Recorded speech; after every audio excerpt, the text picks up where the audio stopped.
Olá, bem-vindos a mais um podcast Aprendendo com Elas. E hoje nós temos um tema que é um tema difícil, mas extremamente necessário, esclarecedor.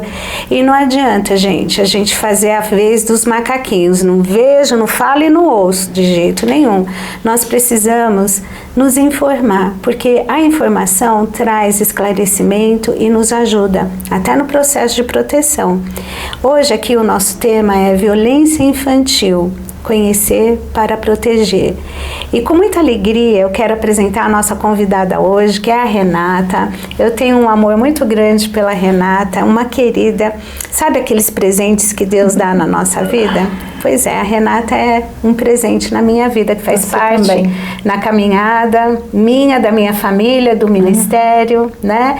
E é lindo ver, Renata, como você tem crescido, como Deus tem te capacitado, e não tem sido uma capacitação de uma trilha suave, né? Na dor a gente sofre, mas a gente aprende muita coisa, porque Deus vai nos ajudando a superar, Ele vai curando as nossas feridas e nos dando possibilidade de também ajudar outras pessoas. E eu vejo isso na tua vida, vejo o fruto disso tudo. Amém. Através do Reaja. Mas eu quero que você se apresente aqui para quem está nos ouvindo e nos conte também como é que surgiu o Reaja. Conto sim, também é um privilégio estar aqui, você sabe do carinho, né, que eu tenho por você, pela ICT e por todas as pessoas que têm feito parte desse processo conosco. Então, eu sou a Renata, recém-formada em psicologia, sou fundadora e presidente do Reaja, que é uma OSC, Organização da Sociedade Civil de Proteção à Criança. É uma OSC de prevenção e enfrentamento ao abuso sexual infantil. Sou esposa do André, mãe do Giovanni, da Júlia e da Gabriele, e essa sou eu. Isso, e muito orgulho, viu? Recém-formada, viu, gente, em psicologia, mais uma querida, uma colega de profissão e uma excelente jornada que eu vejo já, sabe, pelo seu comprometimento, pelo seu empenho, né, e que Deus te abençoe nessa nova empreitada. Obrigada, você sabe que você faz parte, né? Eu lembro que quando eu estava já com as demandas do Reaja e vendo que eu precisava me especializar, ir além, né, de uma maneira mais técnica, a Simone me incentivou muito a estar, né, entrando na faculdade. Eram 5 anos e ela me disse, 5 anos vai passar de qualquer forma. E realmente eles passaram, né, e graças a Deus por esse processo que tem sido muito importante também. Sim, com certeza, né? Além do que a Júlia agora, né? Verdade, a Júlia também está indo para o 2º período de psicologia. Coisa linda. E está comigo no Reaja. Júlia, minha filha, que tem 20 anos, está comigo no Reaja, sendo ali a coordenadora das oficinas com as crianças. Então tem sido um processo muito, muito lindo mesmo, um fluir de Deus. Com certeza, mas conta aqui para os nossos queridos e queridas que estão nos assistindo, como é que o Reaja surgiu? O Reaja, ele vem a partir de uma situação muito difícil, né? Uma dor, né? Que a Simone conhece bem, esteve conosco nesse processo, durante todo esse processo, assim como o pastor Paulo e a ICT também nos acompanhou durante esse processo. Então, alguns anos atrás, a Júlia, que é a minha filha, que eu acabei de mencioná-la aqui, ela sofreu um abuso sexual por parte de uma pessoa muito, muito conhecida, muito querida, nossa, próxima, e algo que trazia para nós ainda um desconforto maior é porque isso aconteceu dentro da igreja. E a gente teve um impacto muito grande, uma sensação de que o chão faltou, né, dos nossos pés. E eu lembro que a primeira coisa que nós fizemos foi correr para Simone, para o pastor Paulo naquela época, e pedir mesmo orientação. Nós não sabíamos como fazer, para que lado correr, né? E algumas coisas, eu sei que muitas coisas daquele período, eles fugiram da minha mente. Eu acho que o trauma, ele traz também essa questão dessa amnésia, né? De algumas cenas, de alguns fatos. Mas existem algumas coisas que ficaram muito marcadas para mim. E esse apoio da igreja, o posicionamento da igreja em relação a tudo que aconteceu, eu lembro que algumas falas ficaram muito marcadas, porque eu lembro que eu disse para o pastor Paulo ainda, eu disse assim, mas como que nós vamos denunciar e contar que isso aconteceu dentro da igreja? Isso vai ser um escândalo. E o pastor Paulo disse o seguinte, escândalo seria se nós fôssemos nos omitir, né? Jesus não precisa de defesa, escândalo seria a omissão e não a ação. Então isso para mim também já começou a ser um processo, né? Parte da cura do que Deus estava fazendo. Recentemente a Júlia teve a oportunidade, né, de falar aqui com vocês sobre o quanto isso foi importante para ela naquele momento, do quanto a ação da igreja e o posicionamento da igreja, a forma como a igreja se posicionou, fez com que ela já inicialmente, mesmo tendo sido um processo dolorosíssimo e longo, mas aquilo já fez parte do que Deus já estava começando a fazer. E ela disse algo interessante, talvez com 11 anos, com 12 anos, ela não tivesse consciência de que Deus não tinha nada a ver com o que tinha acontecido, pelo fato de ter sido dentro da igreja. Mas ela poderia ter associado isso de alguma maneira, causado rejeição com relação à igreja, de alguma forma. Mas o posicionamento da liderança e a forma como a igreja acolheu, acreditou e se posicionou também com relação à denúncia, fez parte do processo de restauração na vida dela. Sim. E a gente percebe que, então a partir disso o Reaja começa, mesmo que eu não tenha percebido. Eu não percebi que o Reaja começava. Né? Eu também tenho uma história de abuso sexual na infância, por parte de uma pessoa que era de dentro da família. Esse é o maior número de casos, né? Dentro da família, dentro da casa ainda mais.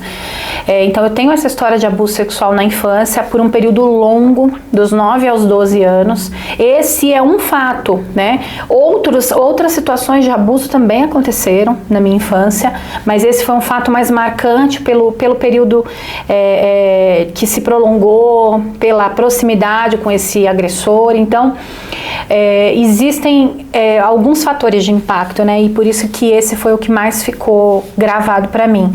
E eu lembro que quando aconteceu toda essa história com a Júlia, a minha história também foi desenterrada, né? Muitas coisas vieram à tona, coisas que eu não tinha resolvido, que estava guardadinha ali dentro de uma caixinha escura, e eu precisei lidar com isso também. Então eram muitas coisas vindo à tona, né? Muitas coisas acontecendo.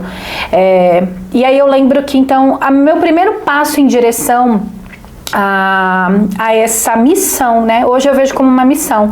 Se tornou uma profissão, mas é uma missão, é uma profissão com um propósito, né?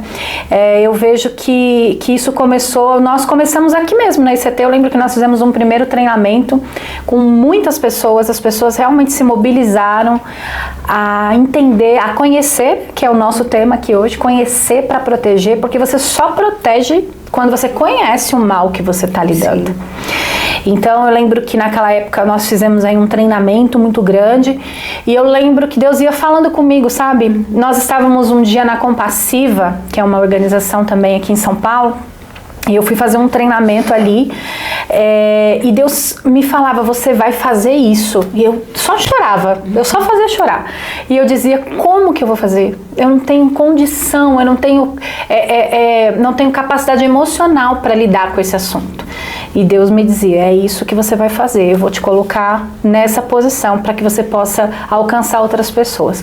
E aí então 2 Coríntios 1:4 acabou se tornando para nós, né, no Reaja, para mim, para a Júlia e para outras pessoas que vieram junto, um lema que é, com consolo que você foi consolado, você vai consolar outros que passam pela mesma tribulação. Então essa é a nossa história inicial. Hoje nós estamos aí, né, realmente nós nos tornamos uma OSC, temos atuado em escolas públicas, escolas particulares, temos trabalhado em projetos para ter parceria com a prefeitura para implantar oficinas de prevenção dentro das escolas, e em treinamentos também, capacitação de pessoas, Ministério Infantil, implantação de política de proteção nas igrejas, né? Isso tudo tem muito assunto, né? Tem muita coisa. Tem muito trabalho a ser feito. É verdade. Né? E sabe, Renata, assim, como igreja, né, assim, foi muito doído, foi difícil para todos nós, por ser uma pessoa de confiança, né, e que já estava conosco há muito tempo, né, então tudo isso foi muito difícil. Mas a pior coisa é tentar abafar algo, né, fazer de conta que não aconteceu, porque Deus opera na verdade e não na mentira. Né? Então, assim, toda aquela situação difícil, ela trouxe aprendizado, trouxe crescimento através de uma dor muito grande. E aí, assim, uma coisa que sempre me faz pensar, como igreja, a gente nunca deve acobertar algo que é um crime, né?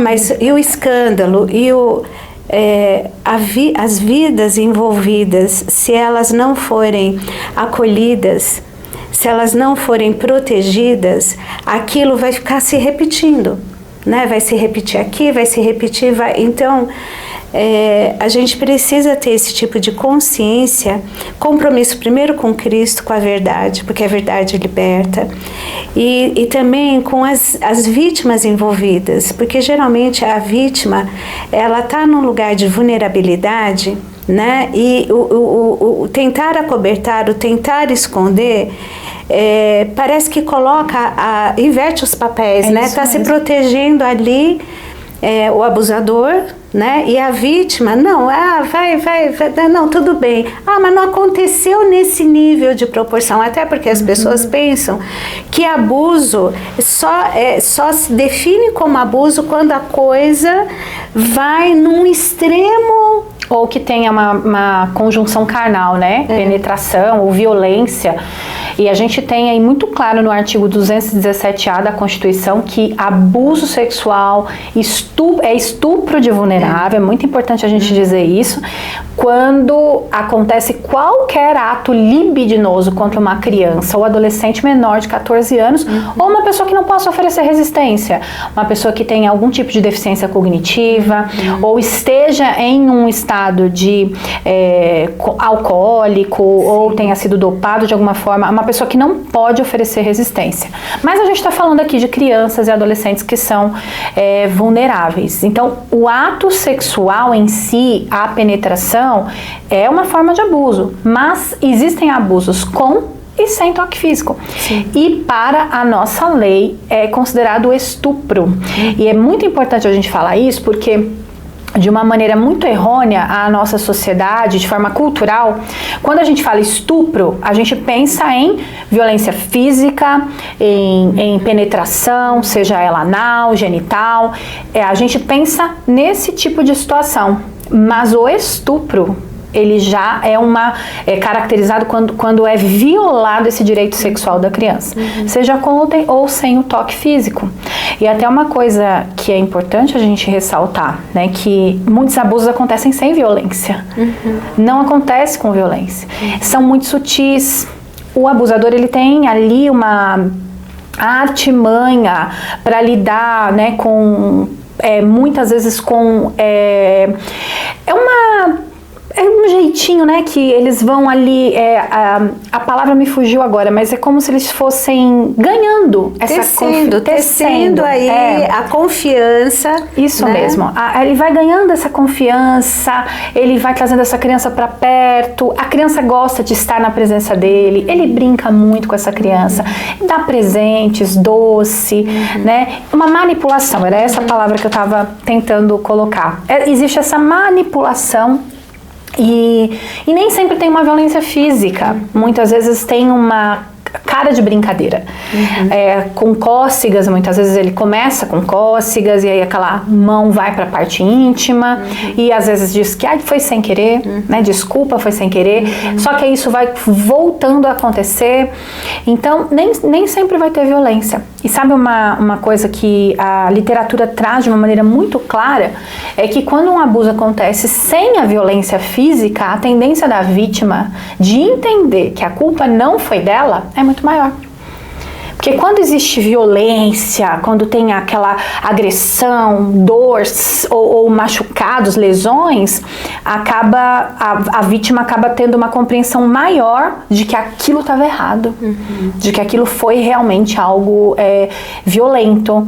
Mas quando não tem, e na maioria dos abusos, Simone, nós sabemos, é feito dessa maneira. Até porque mais de 70% dos casos, né, o Anuário Brasileiro de Segurança Pública, que está para ser agora, né, já atualizado, mas o último que nós temos, ele demonstra que mais de 70% dos casos acontecem debaixo do mesmo teto da criança.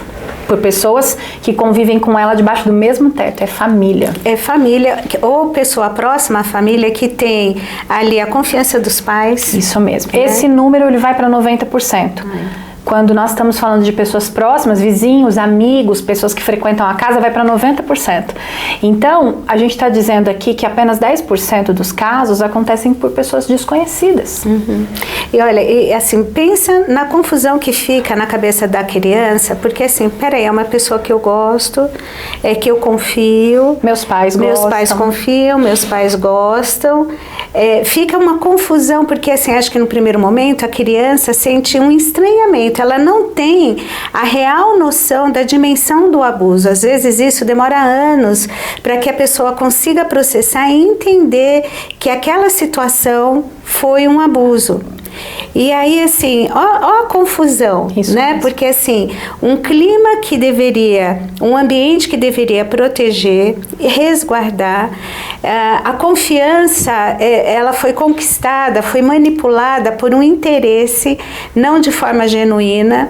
Óbvio que a gente está dizendo aqui, gente, que não é todo mundo que oferece doce para sua criança ou que presenteia, porém, terão sinais, eu acho que isso é importante perceber e principalmente, tem uma coisa que você fala, Renata, que eu acho importante. Todo mundo pensa que o abusador, ele tem assim uma cara de mal, vem assim tatuado, abusador. Tem cara de abusador. Né?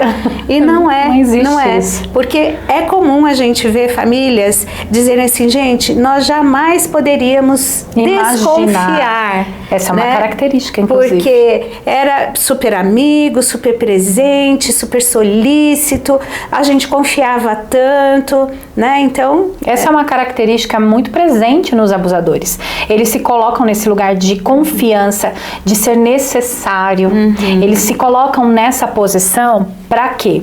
Quando, se por acaso essa criança vier a relatar algo, quem é a criança perto dessa pessoa, né, de tanta confiança? Inclusive, o abuso sexual ele é caracterizado por uma relação de poder entre abusador e vítima.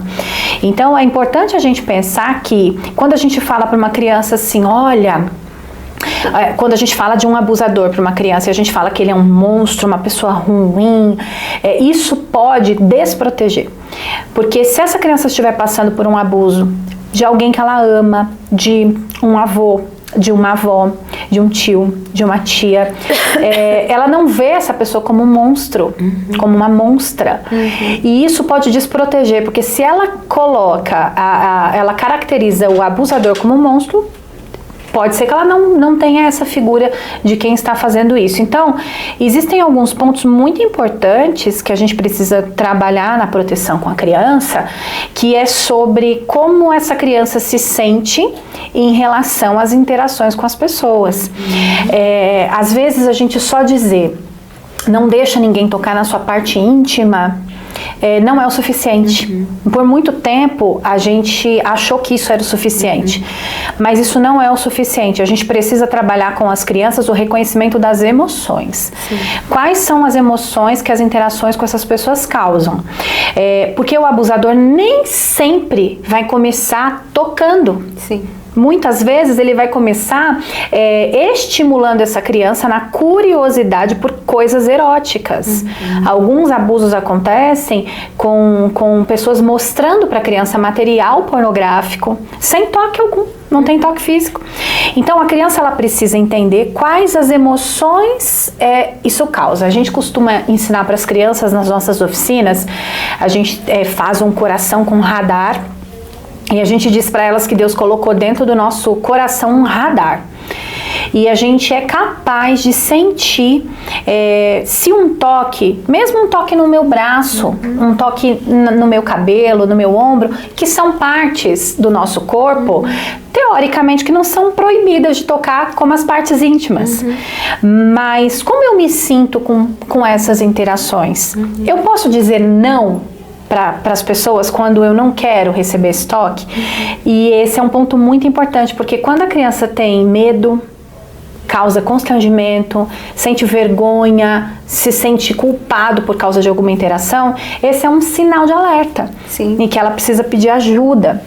E esse é um ponto importante porque às vezes a gente força as interações das crianças, não é? Ou, assim, numa situação social, vai lá, dá um beijo, abraça. Uma coisa assim, claro que a gente tem que ensinar educação para os filhos, né? É você chegar e cumprimentar a pessoa, né? Boa tarde, mesmo sendo um familiar. E às vezes é um familiar que a criança nem conhece, nem tem tanta intimidade. Ou às vezes até tem e não quer. Naquele momento. Então a gente tem que respeitar, né? Então às vezes assim, olha, você tem que fazer, não, você tem que cumprimentar as pessoas. Você pode dizer bom dia, boa tarde, boa noite, tudo bem, né? Ok, você está ensinando, você está educando o teu filho. Agora, você forçar uma situação... Isso passa uma mensagem de que o seu corpo é público. Sim. Você não tem direito de dizer não. E a gente não faz isso com os adultos.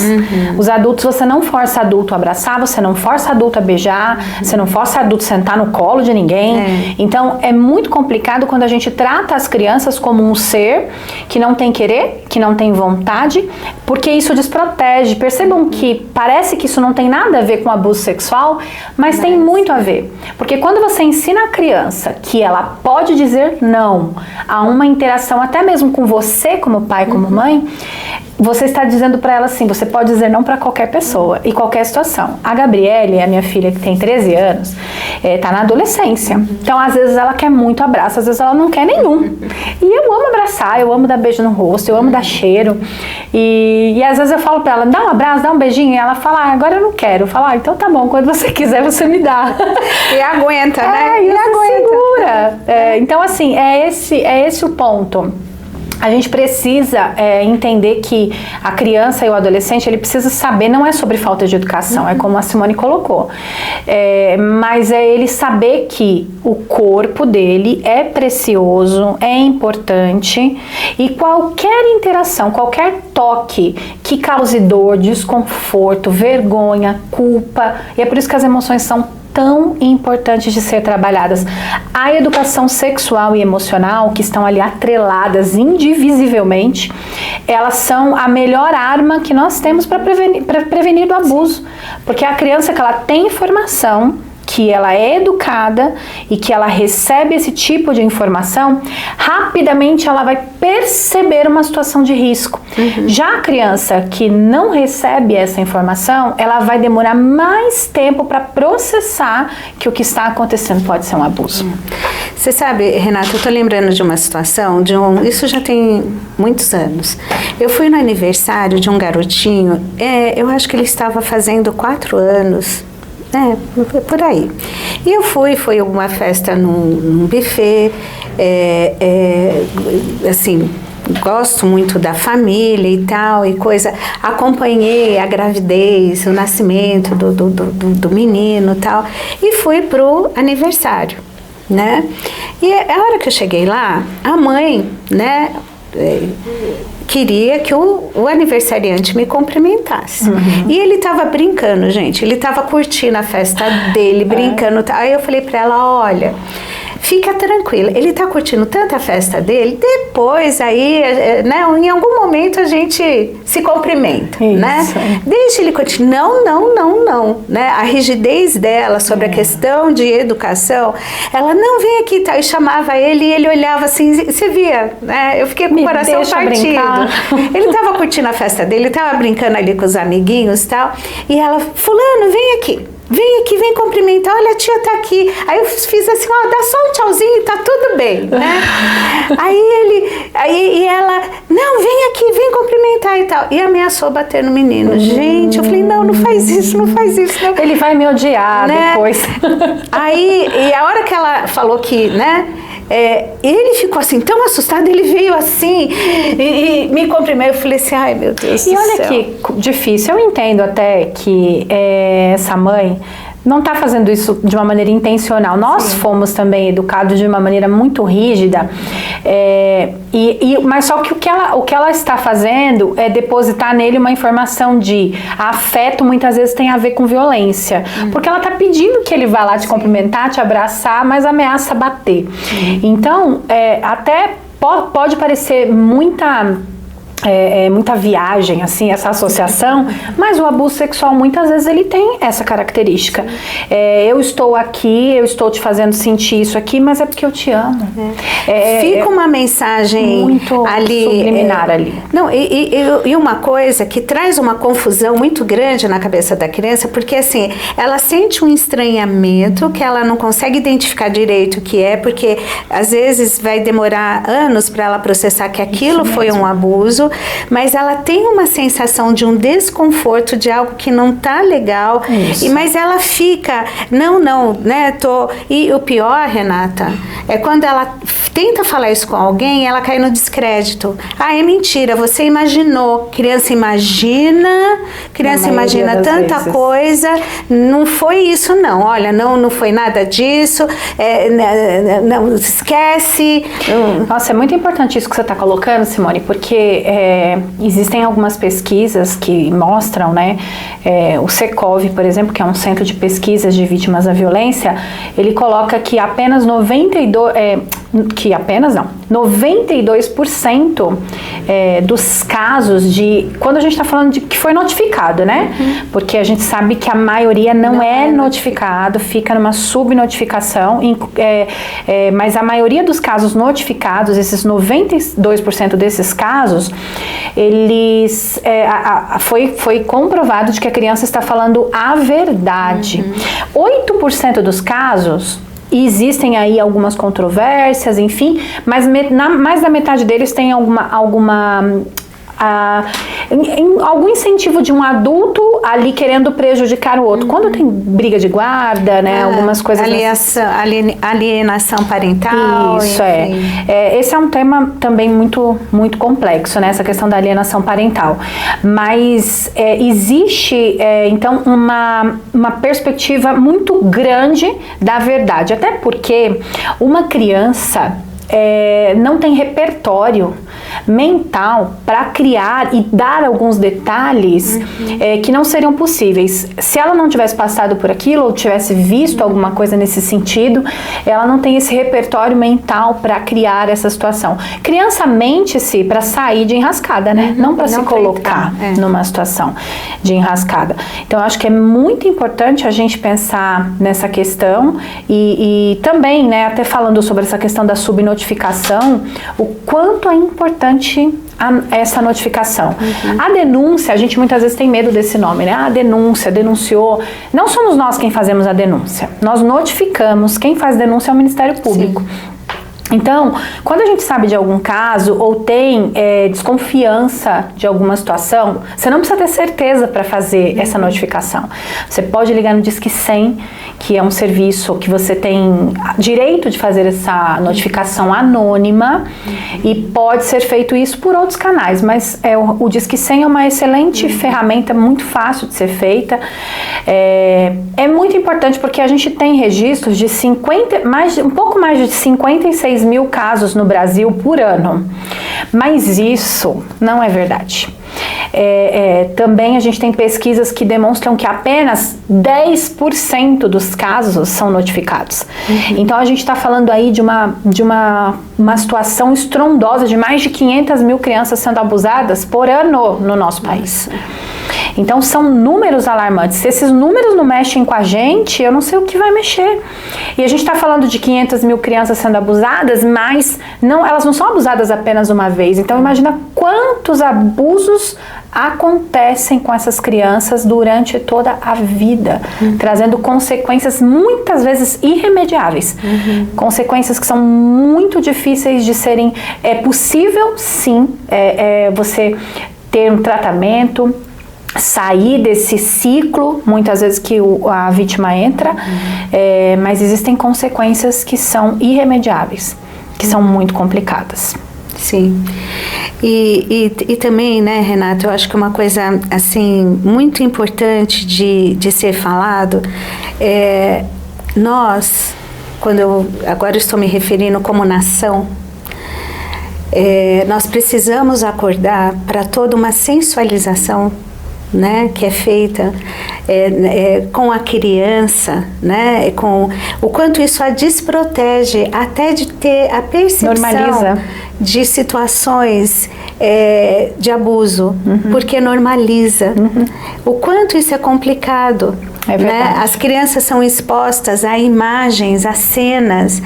Antigamente a gente tinha uma censura que era a partir de certo horário e onde também, até por não ter toda esse acesso fácil à internet, os pais cuidavam melhor disso. Né? A gente tinha um controle porque passava na TV da sala. Sim. Né? Embora e tinha TV só na sala para a família toda assistir. É isso mesmo. A gente tinha esse controle porque de fato era algo que os pais estavam ali, estava no telão. Agora, a gente tem também um histórico de propagandas e programas dos anos 80 e 90 que são assustadores, que a gente não via, a gente não observava, mas eram coisas que objetificavam a menina e colocavam o menino como esse predador, né, que precisa pegar todas mesmo, e isso aí ainda tem uma ligação muito grande com o abuso de meninos, e quando eles não contam a respeito disso, né, e porque eles também sempre foram colocados nesse lugar de predador. Então a gente tem essa base cultural também vindo lá dos anos 80, 90. Tinha até, né, o ditado que, né, cuide das suas cabras, porque o meu bode tá solto. Hoje em dia eu falo assim, gente, proteja o seu bode que as cabritas estão pulando. Isso é muito perigoso, essa estigmatização que a gente coloca. Mas a erotização infantil, ela tem sido algo assim terrível, porque hoje as crianças estão no TikTok, né? E o TikTok é uma plataforma muito rápida, né? São vídeos muito rápidos e que ele vai influenciando muito, vai trazendo músicas, né? Através de músicas, através de imagens. Então ele vai trazendo informação muito rápido para essas crianças e vão colocando elas num lugar de risco. Primeiro, né? Existem os riscos digitais, que se a gente for se aprofundar nisso também, é uma situação muito profunda. Muito profunda. Tem crianças sofrendo abuso sexual digitalmente. Por isso que a gente está dizendo que não é só com contato físico. Sim. Então, existem situações muito complicadas acontecendo na internet. E para isso existe também o SaferNet, que você pode fazer denúncias de situações que acontecem na internet. Mas a erotização, ela coloca a criança nesse lugar de desproteção. Porque quando eu normalizo uma situação, eu posso realmente ter a tendência a eu não perceber as situações de risco. Então, a gente percebe as crianças trocando nos grupos de WhatsApp. E é importante a gente falar disso, né? Os pais muitas vezes não monitoram. E é disso que eu estava falando. Antes estava na TV da sala, você tinha acesso ao que estava acontecendo. Agora não, está na mão da criança e muitas vezes trancada dentro de um quarto. Então essa falta de monitorar, né, o que o seu filho está fazendo, o que ele está assistindo, o que ele está vendo, faz com que ele se coloque nesse lugar de risco. E às vezes os pais, eles têm um pouco de receio, né? Mas eu não posso invadir a privacidade. Isso, você está deixando seu filho numa situação de risco. Ou você está considerando que o teu filho tem maturidade, tem todo, assim, as estratégias para poder avaliar situações, né, julgar adequadamente essas situações e excluí-las. Exato. Quando na verdade não. Ele não tem nem maturação cerebral para isso. Não tem ainda. O cérebro está verde, está em construção. Então a gente é responsável por isso. Então é importante e até fazer isso em conjunto com o filho, explicando por quê. Não precisa ser um ato de autoritarismo, né, para afastar essa criança ou esse adolescente. Mas, olha, eu faço isso porque é um cuidado com você. O celular na sua mão, qualquer pessoa pode ter acesso a você, né? Eu brinco que a gente não deixaria o filho numa rua escura de São Paulo, meia-noite, 1h da manhã, sozinho, né? Se virem aí. Você deixar uma criança com um celular, com um computador sem monitoração, você está deixando ele nessa rua escura sozinho. Para dar conta do que vai vir. Então é preciso a gente falar sobre isso, porque esse também é uma porta de entrada para situações de abuso, de bullying, e muitas vezes crianças que a gente se depara com crianças com ideação suicida, por causa de situações que elas estão vivenciando na internet, elas não contam. Sabe por quê? Porque elas são ameaçadas. Elas são ameaçadas por essas pessoas que estão por trás da tela. E quantas vezes essas crianças têm mais medo dos pais de contar como os pais vão reagir. Como é que os pais vão reagir ao saber daquilo. Isso né? mesmo. Então esse medo lamentável, né? Porque assim, gente, não tem como. Filho na vida da gente... eles passam muito rápido por algumas fases que requerem um monitoramento mais de perto dos pais. Por exemplo, um bebê, ele não vai ser bebê para sempre, né? Até 2 anos você considera ali um bebê, mas o recém-nascido, por exemplo, ele é extremamente dependente. Já o de 1 aninho e meio já está começando a andar, né?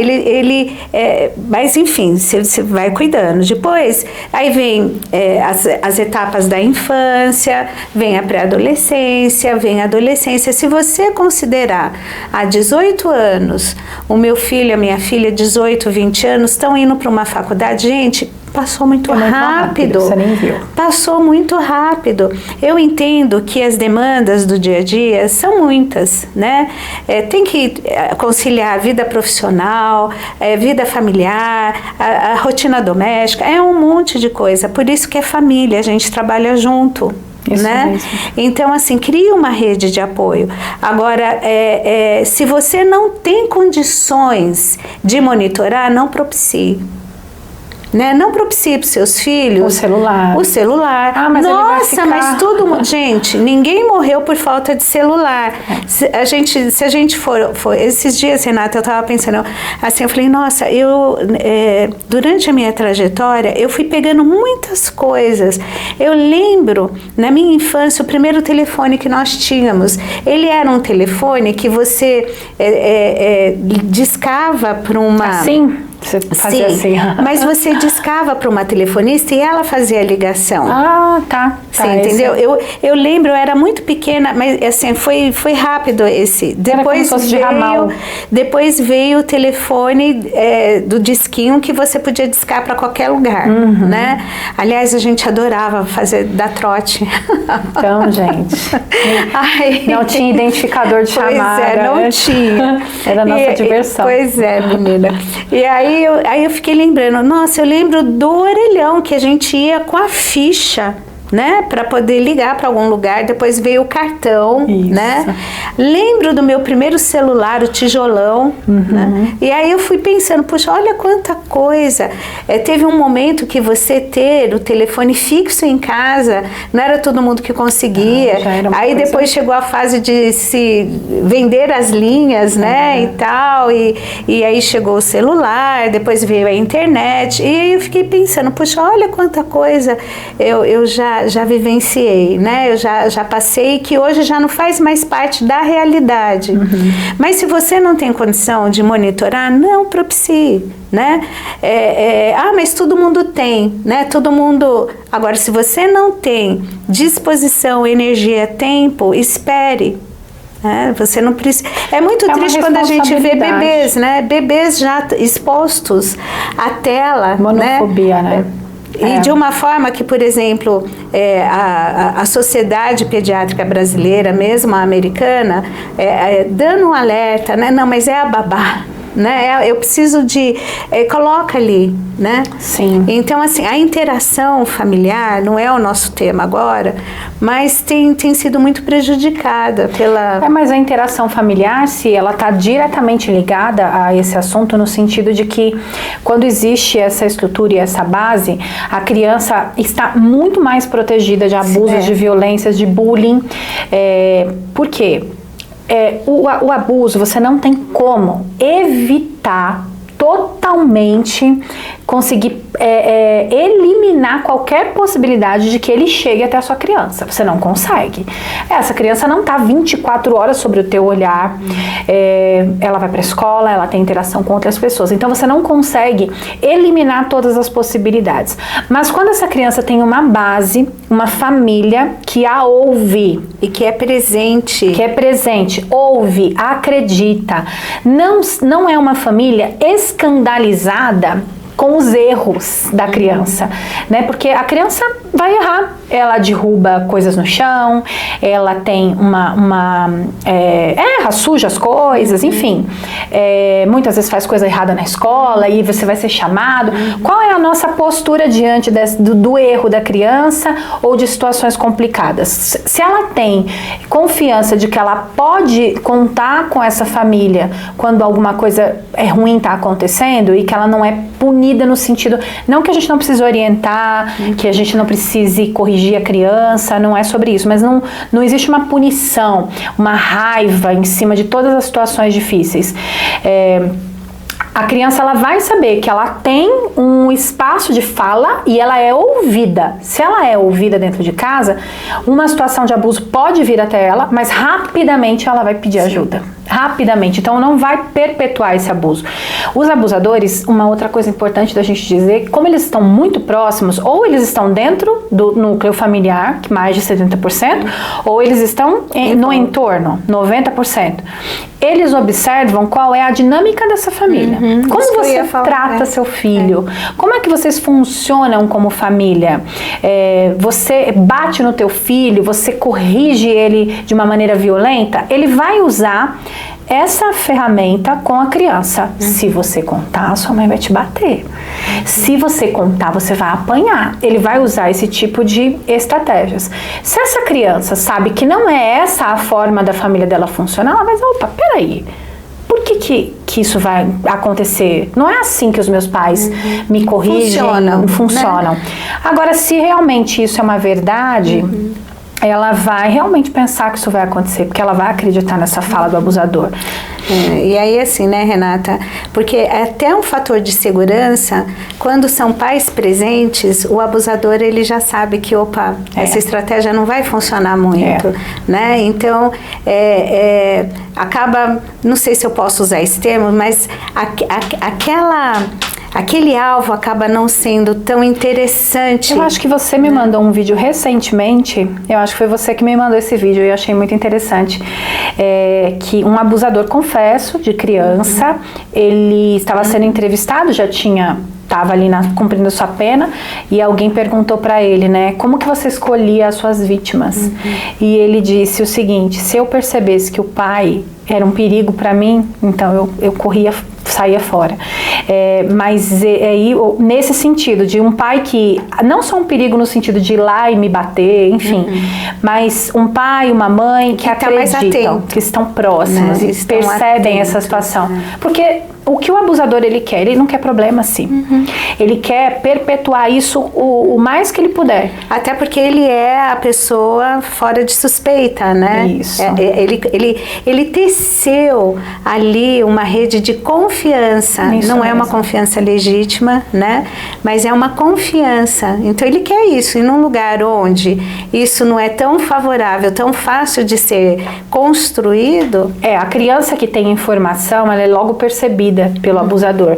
Quando a gente faz as oficinas com as crianças, a gente costuma, ao final dessa oficina, dar uma medalha para essas crianças, né? Então a gente coloca uma medalha nelas e a gente trabalha esse tempinho ali com elas individual, dizendo o quanto elas são importantes, e que naquele momento a gente usa a medalha dizendo assim: uma pessoa só recebe medalha quando ela é muito boa em alguma coisa, né? Quando ela é especialista em algo.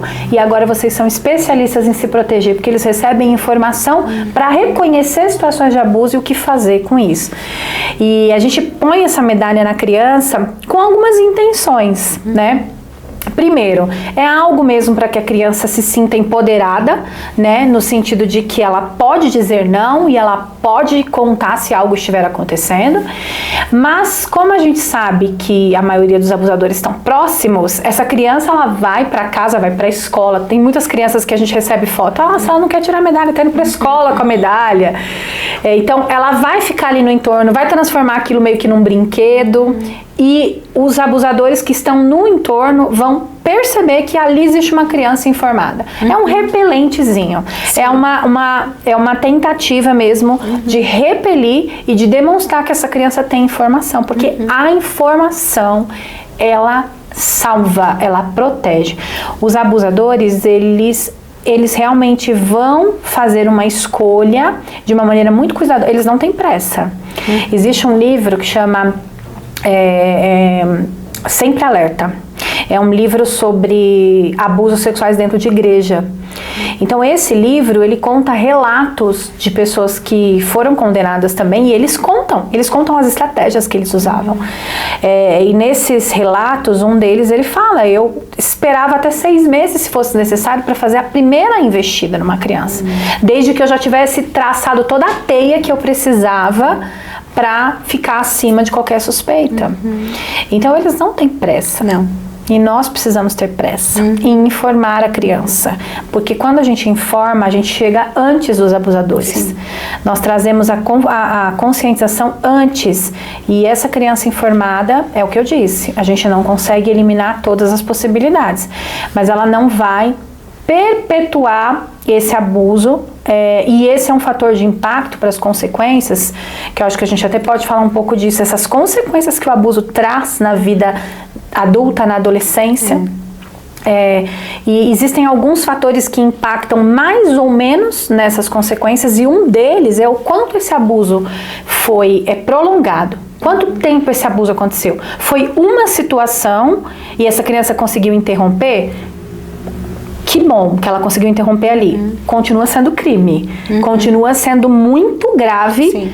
Tem que ser feita notificação, essa criança precisa ser cuidada, a gente não está minimizando aqui. Sim. Não dá pra gente minimizar situações de abuso. Mas quando um abuso, ele se perpetua por longos anos, as consequências que essa pessoa vai enfrentar, psicologicamente falando, fisicamente falando, elas vão ser maiores. Então, é por isso que a gente está dizendo, a criança conseguir impedir um abuso numa situação que aconteça ali uma vez, isso já é muito valioso. Porque a gente está minimizando consequências, é o menor dano lá na frente. E existem outros fatores que impactam demais, que é essa proximidade da criança. Quanto mais próxima a criança for do agressor, maiores vão ser as consequências que ela vai enfrentar. Quanto mais nova for a criança, quanto menor ela for, mais ela corre risco de ter descargas neurobiológicas no cérebro que podem impactar inclusive na fala, nas questões motoras, porque o cérebro não está preparado para que o corpo seja estimulado daquela forma. Então existem descargas neurobiológicas que acontecem no cérebro da criança que dão uma pane. Então, como se fosse um curto-circuito. E o cérebro da criança, ele é modificado por causa dessa situação. Então, existem consequências que são maiores em vista desses fatores de impacto. A desinformação sempre ela vai ser uma arma contra, né? É verdade. Ir em busca de informação, de conhecimento é necessário para justamente montar aí uma rede de proteção. Isso para tudo, e principalmente para uma situação de abuso. Então é salutar a gente ter essa noção e percepção como igreja, porque a igreja ela precisa, ela está ali recebendo pessoas de todas as pessoas, né, de histórias, de vidas, enfim, de questões. É um espaço público. E, né, como eu disse, não vem tatuado na testa da pessoa, ó, abusador, né?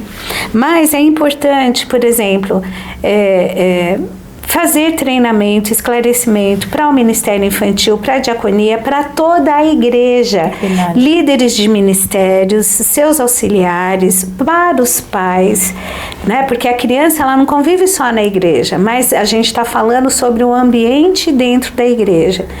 Por exemplo, depois a gente foi percebendo algumas necessidades, né, Renata? A gente passou a fazer esse treinamento, colocamos câmeras dentro das salas, né, onde as crianças são ministradas.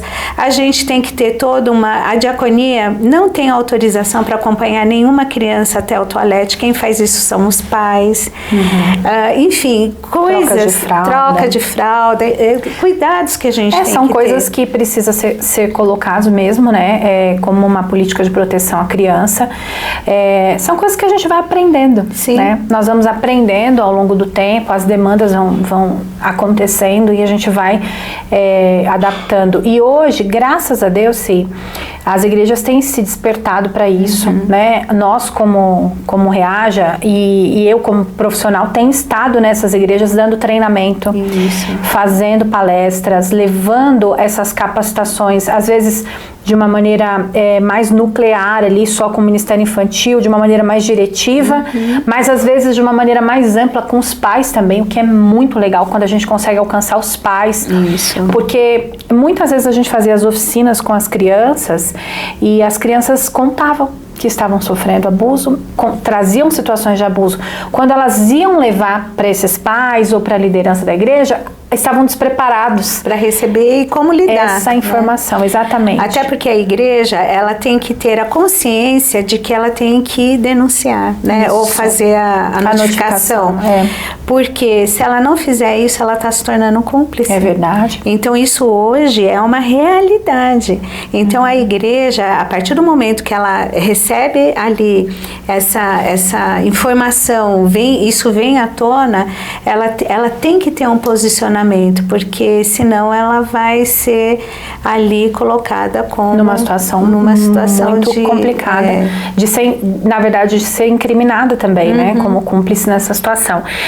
A nossa história, ela é muito, infelizmente, ela é uma exceção, sim. A história que nós vivemos aqui, né, na ICT, infelizmente, ela é uma exceção no sentido do posicionamento que a igreja teve. Ao longo desses anos, caminhando aí nas capacitações e treinamentos, muitas situações vieram à tona de situações que aconteceram dentro da igreja, de crianças que sofreram abuso por lideranças de jovens, lideranças de adolescentes, pastores. E a maioria das igrejas, né, elas não se posicionam, elas tentam colocar isso e vamos tratar isso apenas como pecado. Existe pecado que é pecado e você se arrepende e pede perdão para o Senhor e vai sendo restaurado disso. Mas existe pecado que é crime, né? Eu me lembro, inclusive, que quando nós estávamos lá na audiência, no fórum, a Simone esteve conosco em todas as audiências, lá presente conosco, não pôde entrar, né, na sala, mas estava ali. Esse apoio foi fundamental, sem dúvida nenhuma, para que a gente pudesse enfrentar essa situação. Mas eu me lembro que quando eu estava diante da juíza, o advogado, né, de defesa, ele me fez uma pergunta e ele disse assim, você, na verdade, mas como que você traz um homem para julgamento? Você procurou ele para ouvir a verdade da parte dele, para ouvir o que ele tinha a dizer? Você traz um homem para julgamento? E aí eu disse para ele, eu falei, olha, não o procurei, eu não tinha condições emocionais de procurar ele, eu não tinha nem desejo de ouvir nada da parte dele, porque eu já tinha a verdade, e a verdade é o que eu já tinha ouvido da minha filha. E aí ele disse, mas você traz um homem para julgamento, isso é muito grave. Aí eu falei, não, grave? Grave foi o que ele fez. Foi o que ele fez. E aí ele falou assim, mas vocês eram próximos, deveria ter ligado. Começou a dizer o que eu tinha que fazer. E aí eu disse para ele o seguinte, eu falei assim, quando alguém te ofende, um amigo te ofende, um amigo fala mal de você, ou ele tá, enfim, você tem algum problema com esse amigo, você o procura, você traz, tenta buscar uma reconciliação, tenta buscar ali um entendimento. Agora, crime a gente não trata na conversa. A gente trata com a justiça. A gente precisa entender bem isso. E eu acho que um ponto importante até para a gente falar como cristãos é sobre o perdão, né? Porque quantas vezes durante esse processo, não de vocês, não, isso não veio de vocês, mas quantas vezes eu ouvi durante esse processo que nós tínhamos que perdoar. E eu sei disso. Isso é bíblico, ninguém está dizendo aqui que não, mas não impute sobre a vítima ou sobre a família da vítima mais esse peso, né? Espere o momento de cura, que Deus no momento certo, até porque, gente, perdoar não significa passar uma borracha, porque aquilo que é crime precisa ser tratado pela lei. Exato. Né? E no processo, o perdão, ele sempre é libertador para quem perdoa, né? E você não está isentando o outro do crime que ele fez. Eu te perdoo, então, né? Não há condenação. Opa! Não é assim que funciona. Nem biblicamente falando. Nem biblicamente falando. Nós sabemos, Deus, ele nos perdoa de qualquer pecado, qualquer. O mais hediondo que seja, mas ele não nos livra das consequências que nós precisamos cumprir aqui diante da sociedade. Então, o perdão, ele vem com o processo, né? Hoje eu posso dizer com tranquilidade que eu falo por mim, né? Mas eu também percebo isso na minha família, na Júlia. Nós perdoamos, né? Eu desejo de todo o meu coração que mesmo ele estando tendo que cumprir essa pena, eu desejo de todo o meu coração que haja restauração, que haja salvação, que ele encontre Jesus, né, de verdade, para que haja uma restauração. Primeiro a pessoa precisa admitir os seus erros, né? Eu acho que esse é um ponto muito importante, porque essa negação ela não leva a gente para lugar nenhum. Até porque o arrependimento, ele passa, né? Se ele não passar pela confissão, pela conscientização do erro, então não houve arrependimento. Não houve. Né? Não houve. Então isso é... E até porque, Renata, para que isso não fique se propagando, porque um abuso não denunciado, esse abusador, ele continua propagando isso. Exato. Né? Exatamente. Esse livro que eu contei para vocês, né, que fala desses abusadores já confessos e que aconteceram nos Estados Unidos, ele traz uma perspectiva de que um abusador, ele não parado, se ele viver 70 anos, ele vai fazer, em média, 300 vítimas na vida dele. 300 Gente, vítimas. Que horror. Que horror. É um ciclo, né? É algo que a gente não tem nem como mensurar. Porque a gente não está falando somente de vítimas que vão ter abusos com toque físico. Tem os sem toque físico também, que nós já falamos, né? Voyeurismo, aqueles que ficam espiando a criança se trocar, ou tomar banho, o adolescente. Tem a exposição de material pornográfico, tem essas insinuações que muitos abusadores fazem. Eles começam a querer provocar a curiosidade da criança para ver até onde ele pode ir. Então, já são sinais de abuso, né? Já são formas de abuso sexual também. Gente, vocês estão percebendo quanta coisa? E aí eu quero dizer para vocês o seguinte, olha, curta o nosso conteúdo, divulgue, partilhe todas essas informações com outras pessoas na sua rede de contato. Comente, porque aí a plataforma vai entender que é um assunto relevante. Tá certo? E esteja atento também às nossas redes sociais, no mulheres.ict, e logo teremos também a nossa página no Insta do Mulheres Aprendendo com Elas, tá certo?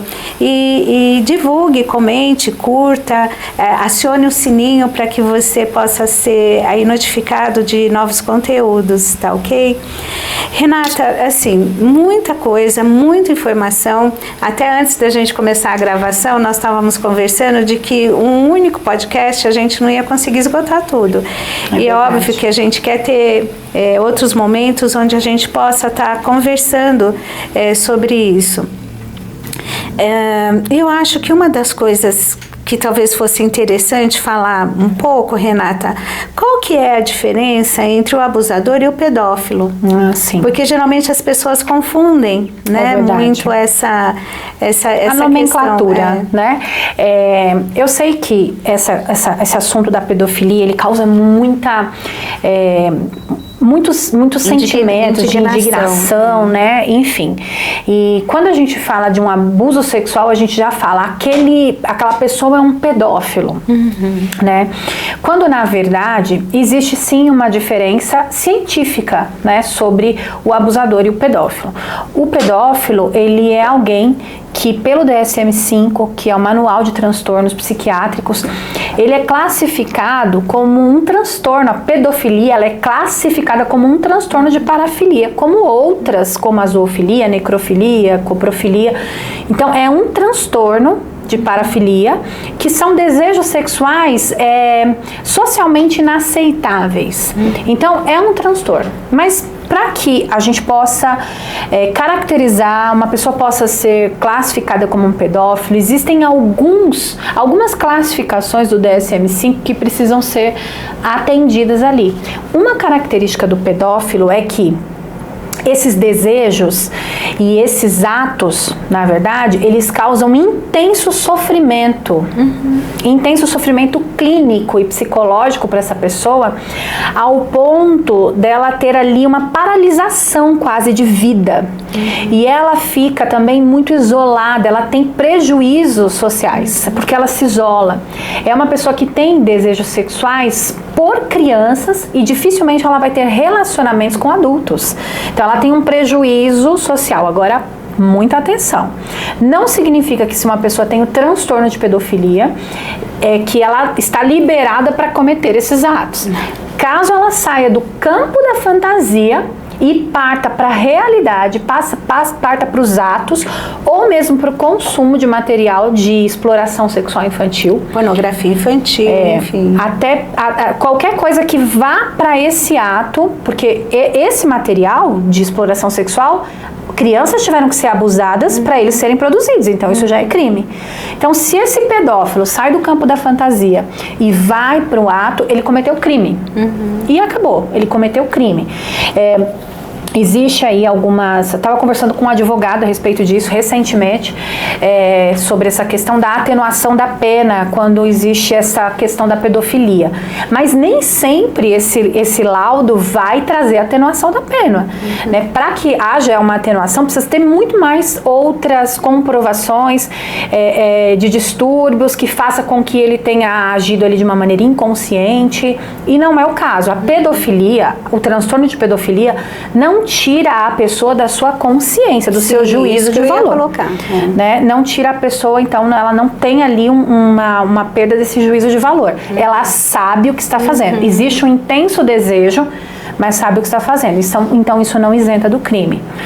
O abusador, por sua vez, ele está muito mais presente na sociedade, ele é muito mais comum. Ele é uma pessoa que é casado, tem filhos, né?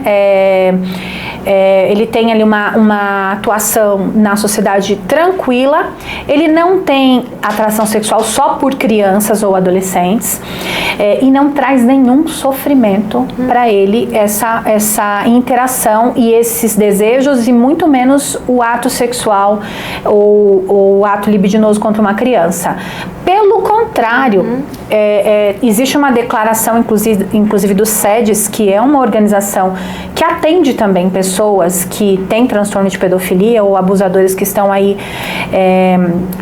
Muitas vezes isso é imposto pela justiça que eles façam esse tratamento, mas eles têm uma declaração interessante que fala que o agressor sexual, ele nega a violência e os impactos que ele causa na vítima. Ah, sim, porque foi para mero prazer dele. Ou então ela gostou, ela gostava. Ele justifica que assim, olha, foi bom, gostou. Exatamente. Não foi... o alvo é a autossatisfação, né? O prazer. Se isso vai causar problema, né? Traumas, prejuízos psicológicos, sociais, físicos, Ele está isento disso. Ele não tem esse sofrimento que normalmente o pedófilo vai apresentar. É importante a gente dizer que dentro de um lugar onde, quando a gente tem ali as notificações, dentro desses agressores, apenas 3% são classificados como pedófilos. Então não dá para você chamar abusador de pedófilo, né? Porque na verdade não é assim que a coisa funciona. O abusador, ele tá muito mais presente e ele tem essa característica aí da manipulação, da sedução, e ele vai fazendo isso para gratificação sexual e trazendo essa perspectiva. Eu ouvi recentemente, eu li um processo em que o abusador, ele falava, mas eu só fazia isso porque elas deixavam, elas me esperavam, elas gostavam que eu fizesse isso. Dá nojo de ouvir, de ler, né, algo nesse sentido. E até uma situação que aconteceu comigo, né, fazendo uma dessas oficinas, num dos lugares que nós estávamos, foi uma menina de 11 anos de idade, e esse é uma coisa que mexeu muito comigo. Nós estávamos fazendo uma dinâmica justamente para trazer sobre as crianças essa valorização de quem elas são, autoestima, né? Quando você valoriza essa autoestima, a criança, porque o abuso, ele tira muito a autoestima, né? Ele coloca essa criança num lugar de que ela não tem valor. E nós estávamos fazendo essa dinâmica com as crianças e essa menina me abraçou e disse assim: eu sou um lixo. Eu não valho nada. E foi tão difícil ouvir aquilo. Eu abracei ela e perguntei se ela queria falar sobre isso, né? E ela disse que ela queria falar. Então, eu comecei a ouvir essa criança e ela começou a me dizer que com 10 anos de idade, ela ouviu falar sobre sexo na escola. Alguém falou sobre sexo e ela não sabia o que era. Percebe como a informação, ela precisa vir, a educação sexual, responder as perguntas das crianças de maneira adequada, ensinar sobre o que é sexo, o que é menstruação, os órgãos sexuais. A gente precisa ir respondendo as perguntas das crianças de maneira adequada com a idade, mas não podemos ficar achando que essas crianças não vão ter acesso nunca a essas informações. Porque se elas também forem ao Google, né, digitar o que é sexo, só vai vir pornografia. Então elas já vão ter acesso dessa maneira, de uma fonte suja. E ela foi perguntar para o padrasto dela o que era sexo, que ela ouviu falar na escola. E ele viu ali uma oportunidade. E ele disse o seguinte: olha, eu vou te ensinar, mas você não pode contar pra ninguém. Você não conta pra ninguém que eu tô te ensinando, porque senão as suas amigas vão ficar com inveja de você, porque você tem alguém que te ensine. Não conta pra mamãe, porque senão ela também pode ficar brava porque eu tô te ensinando, porque às vezes as pessoas não querem que as outras saibam, mas eu vou te ensinar. E de uma maneira muito sutil, ele foi abordando essa criança e ele foi manipulando ela e ele foi tocando essa criança. Não foi violento. Em nenhum momento foi violento. Até que ele teve o ato sexual com essa criança e ele passou a ter o ato sexual com essa menina uma vez por semana, religiosamente, como se fosse algo que ele estivesse ensinando. Cada vez ele ensinava uma coisa diferente. E ela, diante daquela situação, ela não conseguiu. Uma criança que não sabia nem o que era sexo, como que você cobra de uma menina de 10 anos? Mas como que você não sabia que isso estava errado? Ela não sabia nem o que era sexo. O padrasto ali era uma figura de confiança e ela não sabia. Pode ser óbvio para nós que temos aí já uma certa idade, o cérebro formado. Uma criança de 10 anos, a gente não pode cobrar isso dela. E essa criança, ela caiu nessa situação, foi sendo enredada, só que aí por isso que a gente ensina sobre os sentimentos para as crianças. O sentimento, o radar do coração dizia para ela: alguma coisa está errada, alguma coisa está errada. E ela sentia medo, ela sentia nojo, ela sentia vergonha. Por que que um carinho vai trazer medo, nojo, vergonha, né? E ali com a gente, então ela foi contando e foi muito difícil ouvir essa história. Ela trouxe com uma riqueza de detalhes, e eu percebi que havia um sofrimento ali, que a culpa que ela estava sentindo não era só pelo fato de tudo que ter acontecido. E eu acho que é muito importante a gente falar sobre isso. Talvez possa chocar você que vai ouvir isso agora, mas o abuso nem sempre é ruim. O abuso nem sempre é uma coisa dolorida. Nossos órgãos sexuais foram feitos de uma maneira linda por Deus para que nós tivéssemos prazer. Cheio de terminação nervosa. Milhares de terminações nervosas. Essa menina estava na puberdade, com hormônios já da puberdade sendo produzidos. Então, os toques que ela sentia causaram nela determinado prazer. E era por isso que a culpa era tão grande. Por isso que eu sou um lixo, eu não valho nada. Porque era uma sensação de prazer corporal aliado com nojo, medo. Olha que confusão, olha como ela foi apresentada ao sexo, que coisa mais difícil de ser consertada. Não que não haja conserto, existe tratamento, existe restauração para essa situação. E eu lembro que eu abracei ela e disse sim para ela. Eu falei, olha, era um dia muito frio naquele dia. Eu falei, se você sair lá fora agora, sem blusa, né, completamente desprotegida, seu corpo vai se arrepiar, você vai tremer de frio? E ela disse, provavelmente vou. Eu falei, você escolhe se arrepiar, você escolhe tremer de frio? E ela falou, não, é automático. Eu falei, o nosso corpo, a nossa vulva, nosso seio, todo o nosso corpo, ele foi feito com terminações nervosas para que a gente tivesse sim prazer com o toque. Então não foi algo que você escolheu, é natural, mas só que isso foi feito na hora errada e da forma errada, com a pessoa errada. Ele sabe que o que ele estava fazendo era errado. Ele sabe, você não sabia. E é por isso que a culpa não é sua. A culpa não é sua. E aquilo foi assim, foi muito importante. Eu pedi para ela, eu falei assim, se você puder, lembre-se disso que eu tô te falando, você vai precisar lembrar disso algumas vezes ainda durante a sua vida. Não foi culpa sua, foi culpa dele tudo o que aconteceu, e você não escolheu sentir o que você sentiu. Você não escolheu, você vai precisar lembrar disso.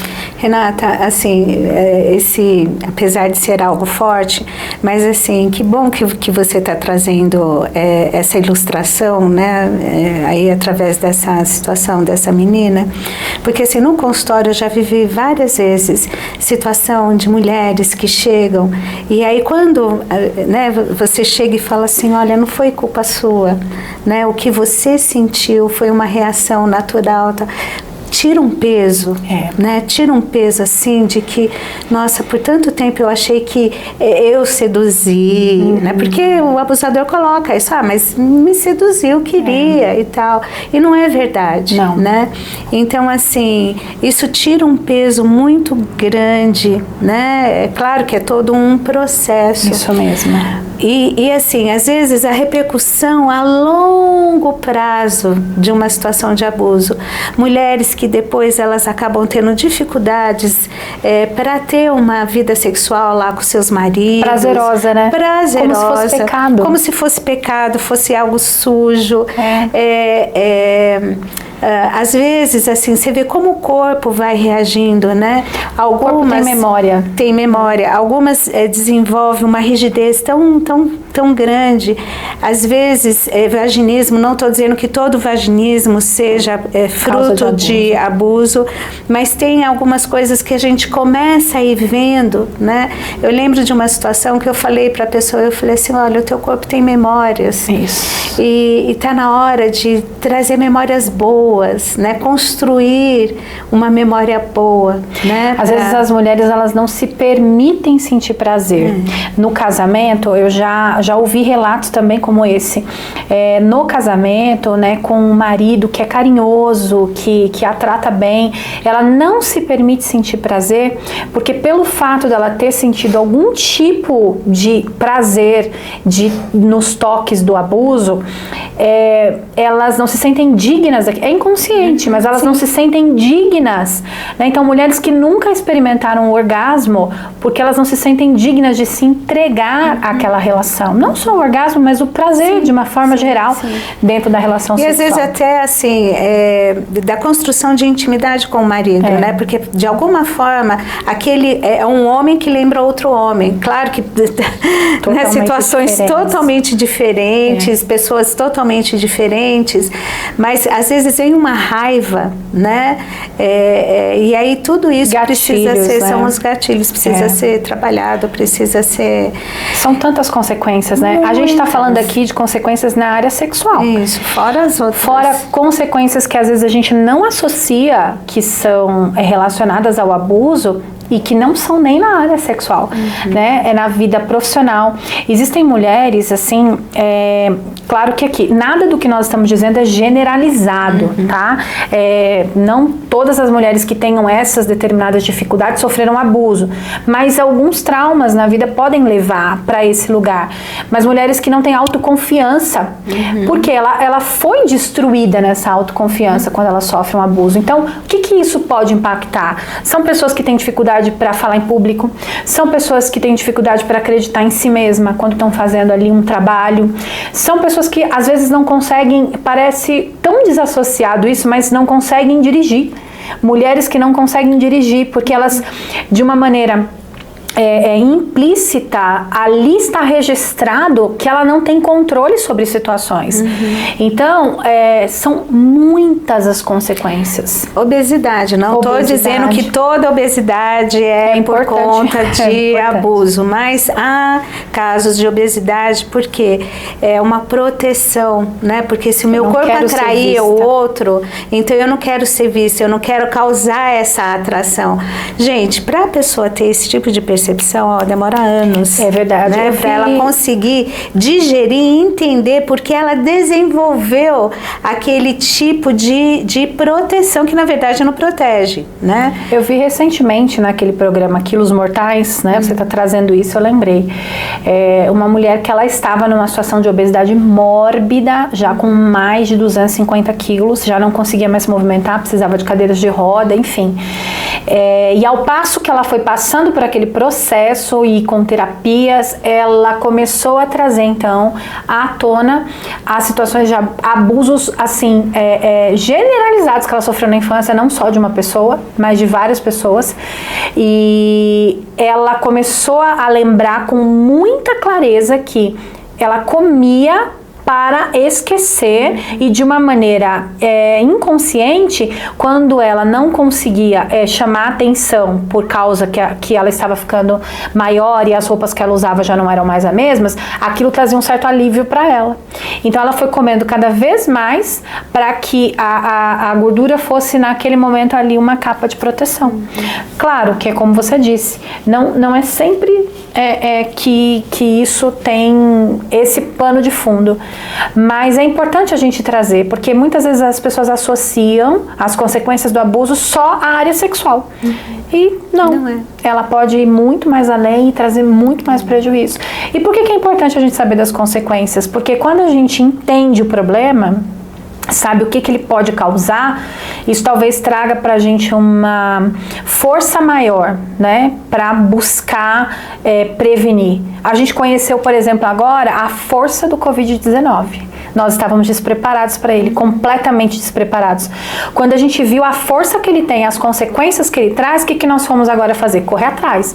Vacina, vamos, né, se proteger. Então, quando a gente conhece a força de um mal, quais as consequências que ele traz, a gente vai lá na formação de base, vamos tentar evitar essas consequências. É possível? Com certeza. É possível. Renata, rapidamente, né? Abusador é só homem, né? Jamais.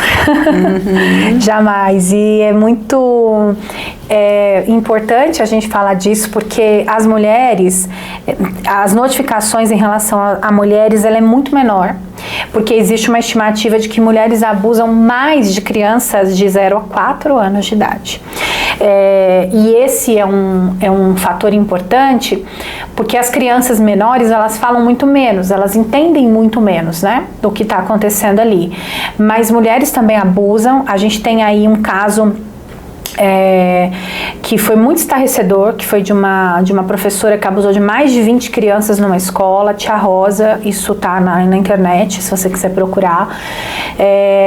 E as crianças apareceram com sinais, né, em casa. Algumas crianças, um sinal importante que a gente precisa falar, mudança brusca de comportamento de uma criança, em relação a um ambiente, a uma pessoa, uma criança chorando demais, em relação a ir para algum lugar, observar mostrar uma sinais. resistência, não querer. Exato. Antes aceitava aquela pessoa, tudo, mas depois começa a resistir. Então houve alguns sinais nesse sentido que os pais observaram, mas também vermelhidão nas partes íntimas dessas crianças, então esse caso também foi muito complicado. Agora, tem um caso mais recente agora, que é de uma mulher que saiu aí também na internet, de 37 anos, que estava abusando de um garoto de 13 anos.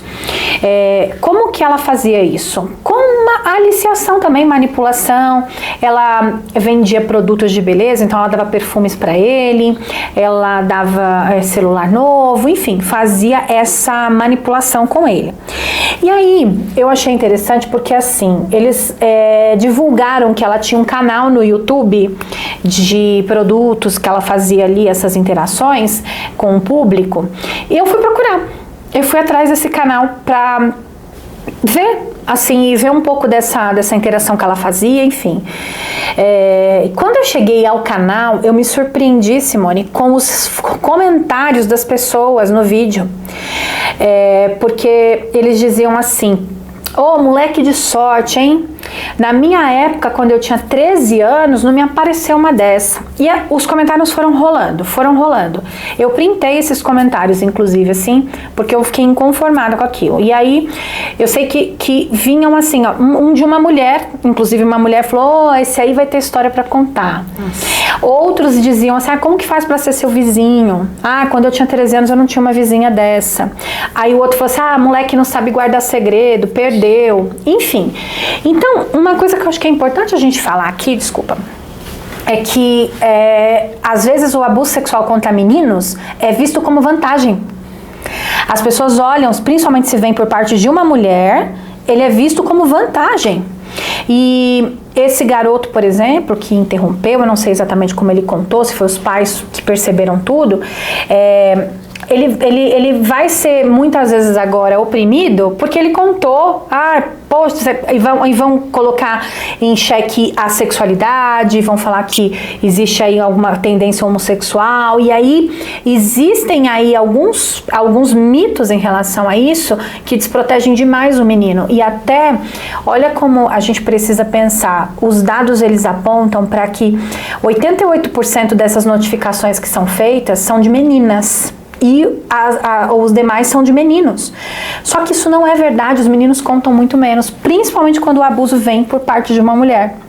Eu recebi uma vez um relato de um rapaz que ele sofria abuso, né, quando ele estava com 6 anos de idade, e quando ele contou para a mãe não acreditou. Era uma moça de mais de 20 anos que era ali muito próxima deles. A mãe não acreditou e ele continuou sofrendo abuso. E na adolescência, quando ele estava ali com os amigos, ele contou sobre isso com os amigos, ainda procurando de alguma forma um acolhimento. E esses amigos falaram: cara de sorte, com 6 anos as mulheres já estavam querendo pegar ele. Então, olha como isso pode levar para um lugar muito perigoso, porque esse garoto que é abusado por uma mulher, ele não tem direito de dizer que ele sofreu abuso e que aquilo foi ruim.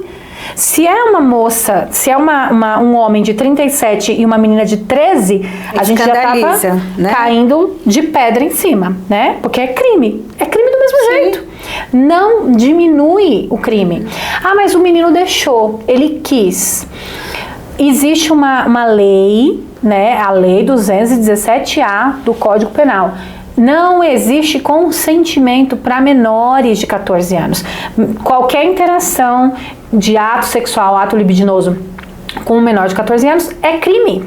Renata, isso é tão sério que assim, nós como cidadãos, nós precisamos estar atentos às leis, o que anda acontecendo na Câmara, principalmente, né, no Senado, enfim, quando aquelas leis né, assim, mais difíceis, elas são na calada da noite, na madrugada, né? Por quê? Porque às vezes tem assim, não, olha, se existiu ali uma relação de amor, e pode existir uma relação de amor entre um adulto e uma criança, entre um adulto e um adolescente, se não foi algo abusivo, violento, mas foi algo consentido, construindo numa relação de amor, de respeito e tal. Gente, isso não existe. Não. Né? Isso é doença, assim, não é crime, é um absurdo. Essa criança e esse adolescente, ainda que seja consentido, porque não é importante a gente dizer que não tem consentimento para crianças perante a lei, ele não sai ileso dessa situação, não sai ileso psicologicamente dessa situação, porque o que a gente já falou sobre a maturação do cérebro, não está preparado para essas interações, para esse tipo de interação nessa fase. Então, são muitos mitos, né, sobre o assunto. Não, também. E até assim, em relação ao adolescente, a gente está falando muito sobre criança. O adolescente ele tem condições de escolha, não tem. Ele não tem. Ele tem uma sexualidade, ele tem, sim, e o quanto ele precisa amadurecer para conduzir isso de uma forma equilibrada, saudável. Né? Saudável. Então, assim, é muito complicado quando se exige de um adolescente, e cada vez isso está sendo mais precoce, de um pré-adolescente que já tenha perdido a virgindade, que já tem uma iniciação sexual, mesmo que seja com outro adolescente, qual o problema? Verdade. Então, assim, é um absurdo isso, né? Porque assim, que tipo de relações estão sendo construídas? Porque quando eu paro para pensar, assim, Renata, como Deus ele faz as coisas de uma forma tão preciosa, especial.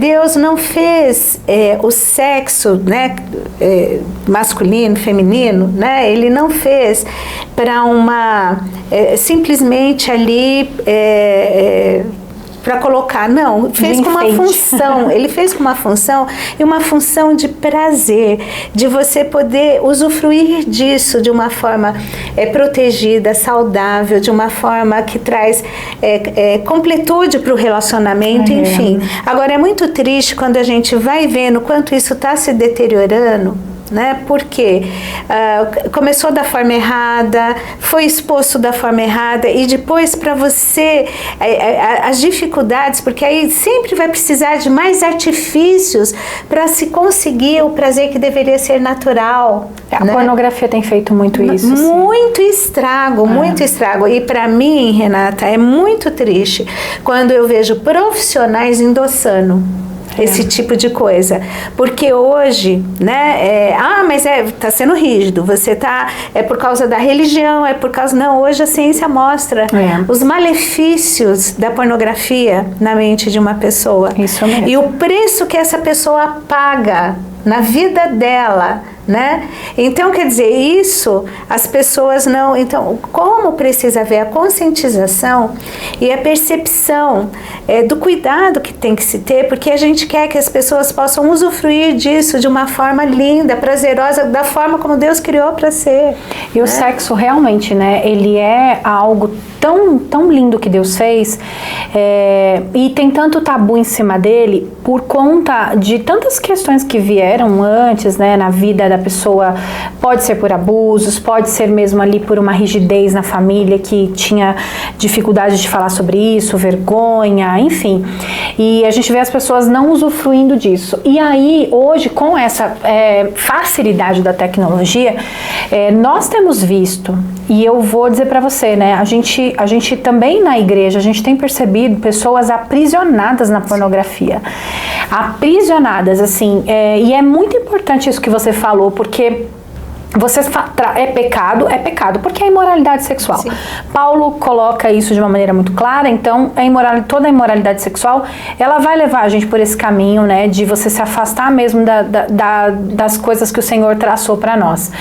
Mas essa questão científica é muito importante, porque a gente tem visto mesmo profissionais recomendarem a pornografia para a pessoa destravar. né? Para você destravar. Para ser uma pimenta mais... Apimentar o relacionamento, né? E a pornografia, ela é muito perigosa nesse sentido, e ela tem até uma correlação com situações de abuso sexual infantil, porque a pornografia, ela libera dopamina muito rápido, né, no cérebro, muito rápido. E a pessoa, ela fica viciada naquela liberação de dopamina. Só que quanto mais dopamina eu vou recebendo, porque ela age no cérebro, na mesma área que age o crack, na mesma área que agem as drogas. Então, quanto mais dopamina eu recebo, mais eu vou ficando desensibilizado àquela situação. Aí eu vou para um espiral de degradação. Eu vou para um lugar em que aquilo ali, vamos colocar alguma coisa que eu estava recebendo ali de pornografia, gerava uma dopamina, não gera mais. Então eu vou para uma coisa mais bizarra, mais pesada. E a gente vai indo para um lugar, e muitas pessoas têm chegado na pornografia e nesse material de exploração sexual infantil por causa desse espiral da degradação, que vai cada vez querendo coisas mais pesadas para que possa gerar aquele prazer inicial. Aquele prazer do começo. Isso tem destruído famílias, destruído lares, destruído casamentos, pessoas. A pessoa, aquilo vai tomando de tal forma a vida da pessoa que ela não consegue mais se concentrar. Né? Destrói o cérebro, né? E existe até uma situação que acontece no córtex pré-frontal, que é a hipofrontalidade. Ela diminui de tamanho o cérebro. Então, olha isso, a gente vai para um caminho do cérebro ficar menor. Então, é muito complicado a gente normalizar essa situação, e aí a gente volta lá para o começo, quando a gente falou que as crianças estão expostas a isso. Quanto mais cedo elas ficarem expostas a essa situação, mais riscos elas também começam a ter de normalizar o que elas estão assistindo e de se tornarem potenciais abusadores também. Então a gente está aí numa sociedade que está em risco. Se a gente não falar sobre isso, se a gente não realmente ficar atento e se a gente não se posicionar, a gente pode ter esses números que a gente trouxe aqui, né, que são os mais atuais. A gente pode estar falando aí de uma crescente muito grande se a gente não se posicionar. Que Deus tenha misericórdia de nós como nação. Amém. Né? E como a igreja hoje, ela precisa ser uma voz. Isso mesmo. Bem audível, muito audível, diante de uma sociedade tão doente, né? Tão adoecida. É isso mesmo, a gente precisa ser voz, né? Porque tem muitas vozes por aí. Tem muitas vozes. E a gente precisa realmente trazer... A gente sabe, nós carregamos algo muito precioso, que é o Espírito Santo de Deus. A gente carrega isso, e a gente pode levar essa informação com seriedade, com ciência, né? com informação contundente, não é achismo, né? Baseado em fatos, é baseado em ciência, mas também nós cremos que há um movimento do inferno em torno disso tudo, né? Há um movimento, do interesse do inferno que as crianças sejam desprotegidas, que as crianças sejam, a inocência dessas crianças sejam roubadas. Então a gente precisa se posicionar como igreja também, porque nós carregamos essa autoridade do Espírito. Muito triste, né? E agora, enfim, Renata, que sinais, né? As pessoas precisam estar atentas com crianças, porque a gente tem aí pessoas que estão nos assistindo, então não esqueça de curtir, de compartilhar, de comentar, né, com outras, enfim, aí sobre o conteúdo, divida com outras pessoas, assine o sininho para que você seja notificado, e também nos curta nas páginas, né, no Instagram, mulheres.ict, nós somos da Igreja Cristã da Trindade, você pode nos acompanhar pelas redes sociais, pelo YouTube, nas nossas programações, né? Mas, Renata, fala aí pra gente sobre esses sinais que precisam ser olhados com cuidado. Tá. O sinal mais presente é a mudança repentina de comportamento, seja ela emocional, né? Uma criança que passa a ter assim explosões de raiva, né? E não era algo normal.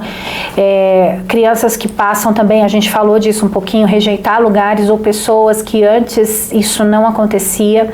E esses são sinais, assim, e isso é qualquer mudança repentina de comportamento. Então vai até para as questões de vestimenta também. As crianças podem passar a se vestir de uma maneira muito mais usando roupas largas para não chamar atenção, se esconder, se esconder, ou também ir para um outro lugar de sexualização. Ela pode também trazer essa sexualização precoce. As falas, de repente você começa a perceber uma fala que está fora do contexto dessa criança, uma fala erotizada, uma fala sexual. Por que isso é importante? Porque às vezes pode ser uma situação de abuso, mas pode ser também que ela está acessando pornografia. Então a gente tem que ter essa atenção. Algumas outras coisas que a gente pode também observar são sinais físicos, né? Alguns sinais físicos, eles podem vir como, por exemplo, a vermelhidão nas partes íntimas, as secreções que você observa na parte íntima ou na roupa íntima dessa criança, hematomas, né? Muitas vezes, como a gente já falou, e a maioria deles, o abuso não vai vir com violência, mas muitas vezes acontece com essa violência.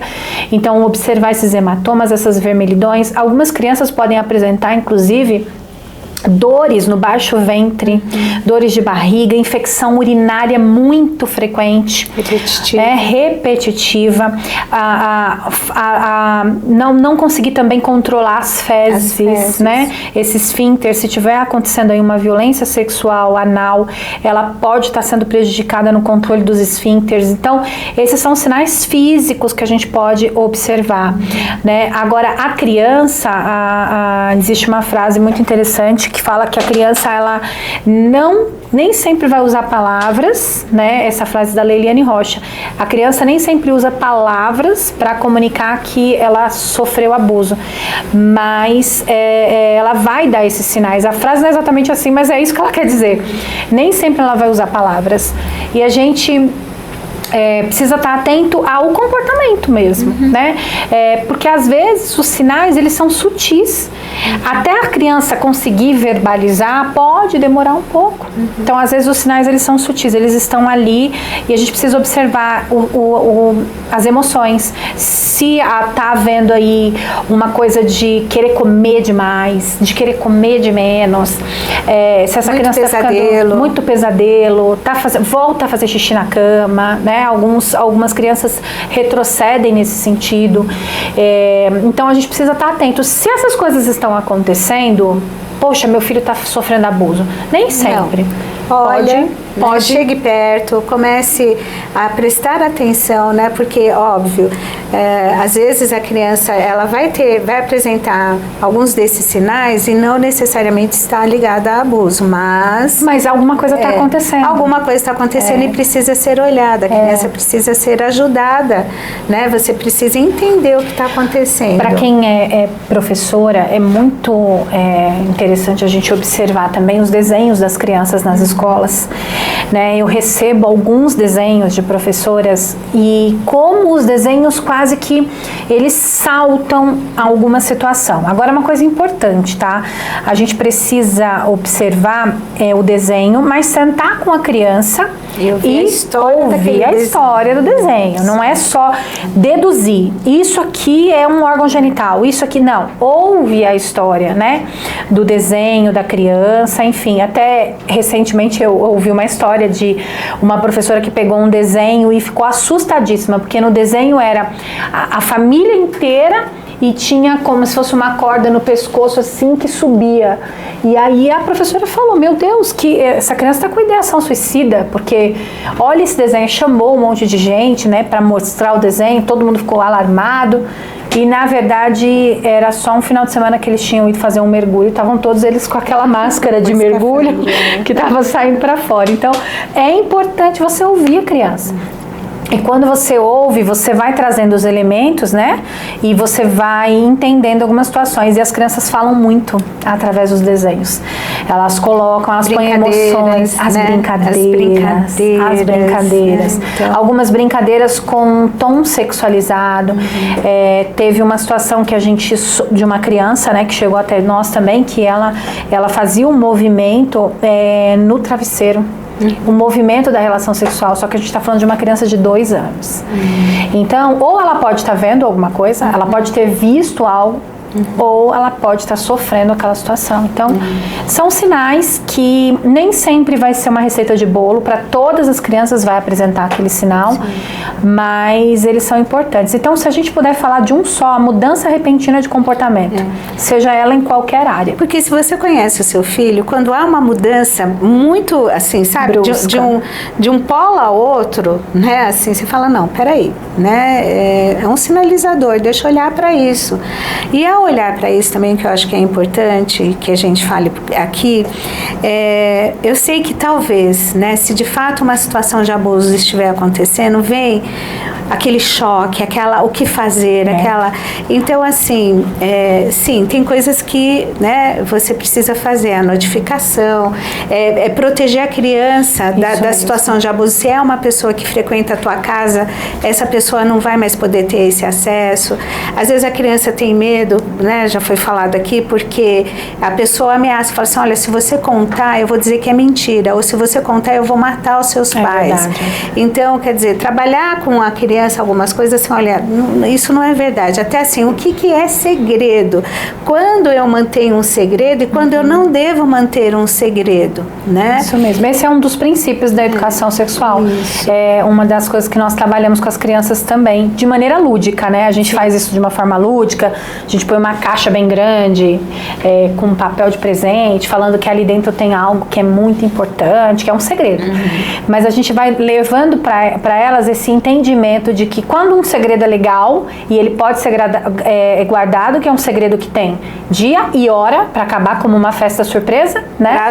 Tem prazo. Prazo de validade. Né? E também não é um segredo que te traz, novamente volta às emoções, não é um segredo que te traz medo, vergonha e nem culpa. Então é um segredo que te dá uma vontade de que chegue logo para que todo mundo saiba. Então o segredo é muito importante, porque a maioria dos abusadores, eles pedem segredo para a criança. Então quando você trabalha também esse princípio do segredo, você já está educando essa criança a identificar, porque aí não só abuso sexual, mas situações na escola, de outros amigos que possam vir contar situações para eles, porque criança conta para criança também essas coisas.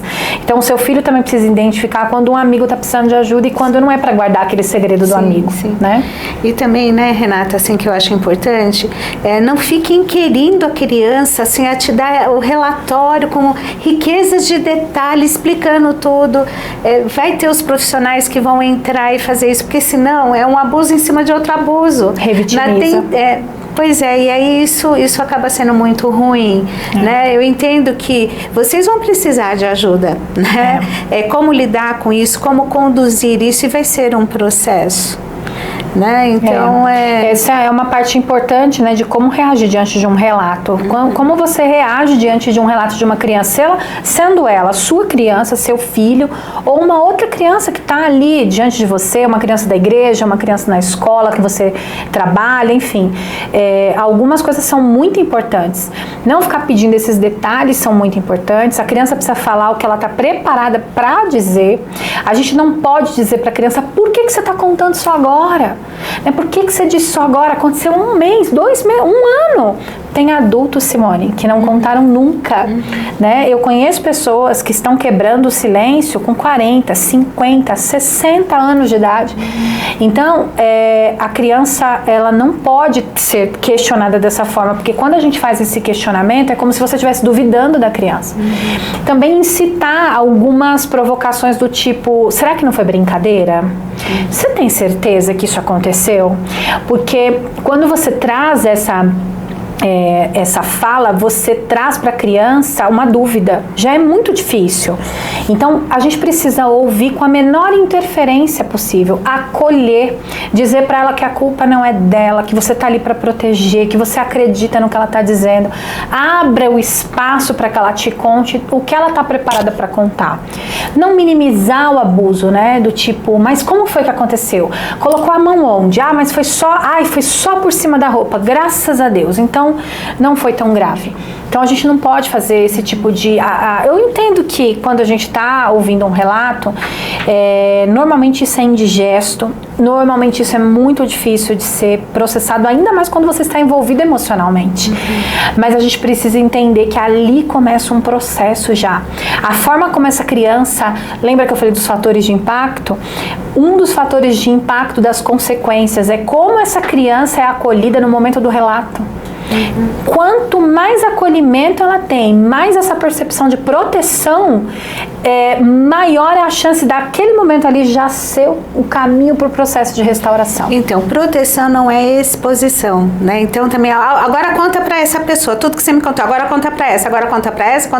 Colocar diante do abusador, né? Vamos fazer a cariação.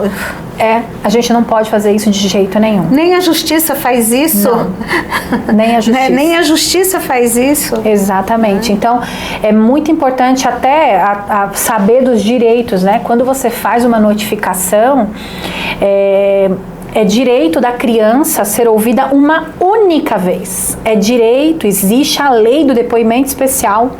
Ela vai falar para essa primeira pessoa, né, para esse primeiro contato. Então, ela vai falar para a mãe, para o pai, para a avó, enfim, para quem ela escolhe como essa pessoa de confiança. Nós trabalhamos muito isso com a criança, para ela contar para alguém de confiança.